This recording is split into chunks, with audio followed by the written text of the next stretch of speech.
Basically یہ جو ہے ایک جموں کشمیر جوائنٹ عوامی ایکشن کمیٹی ہے، یہ جو طریقہ کار یہاں پہ یہ پورے آزاد کشمیر کے اندر ہے. بجلی بلوں کا بائیکاٹ پورے آزاد کشمیر کے اندر ہے، یہ صرف مظفر آباد میں نہیں ہے. جو کچھ ہونا ہے وہ پورے آزاد کشمیر کے لوگوں نے فیس کرنا ہے. فیس کیا کرنا ہے؟ انشاءاللہ اچھی چیز فیس کریں گے.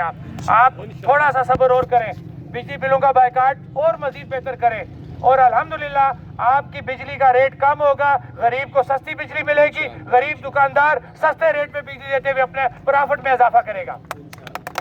لہذا بجلی کے اوپر آپ پریشان نہ ہو. ظاہری بات ہے ایک چیز ہماری میچور نہیں ہوئی تھی، ہم اس کو نوٹیفیکیشن میں نہیں لے سکتے تھے. اگر ہم نے آپ لوگوں سے چیٹنگ کرنی ہوتی تو ہم ایک صفحے پہ وہ بھی لکھوا کے لے آتے کہ تعین ہو گیا جناب، چند دنوں میں ہم آپ کو وہ ٹیرف دیں گے. ہم نے آپ سے ایسی کوئی بات نہیں کی. ہم نے آپ کو یہ کہا کہ اس پہ ورکنگ ہو رہی ہے، اور اس ورکنگ کے حوالے سے حکومت نے ہم سے ٹائم مانگا، جو ہم نے ان کو ٹائم دیا، لیکن اس شرط کے ساتھ کہ بجلی بلوں کا بائیکاٹ جاری رہے گا، دھرنے جاری رہیں گے، اور آپ کوئی ڈسکنیکشن نہیں کریں گے. تو آپ کو پریشان نہیں ہونا چاہیے اس چیز میں.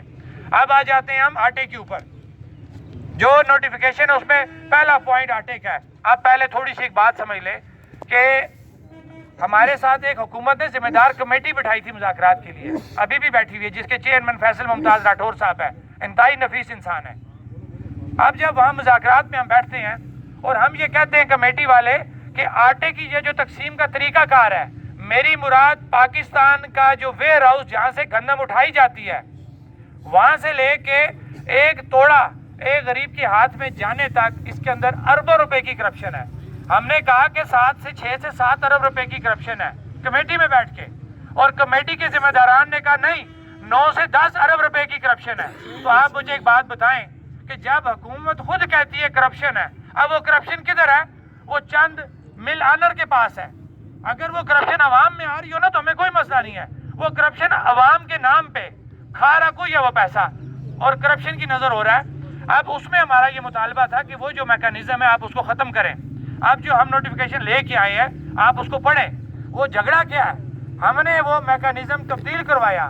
ہم نے یہ کہا کہ ایک گھرانہ میاں بیوی، ایک بچہ یا 2 بچے، اس کے 2 توڑے اگر لگتے ہیں، جو ڈفرنس اس وقت آٹے کا ہے کہ اگر آپ 1600 روپے دے کے 3200 کا توڑا لے رہے ہیں، یہی ہو رہا ہے نا، تو 2 توڑوں کا بن گیا 3200.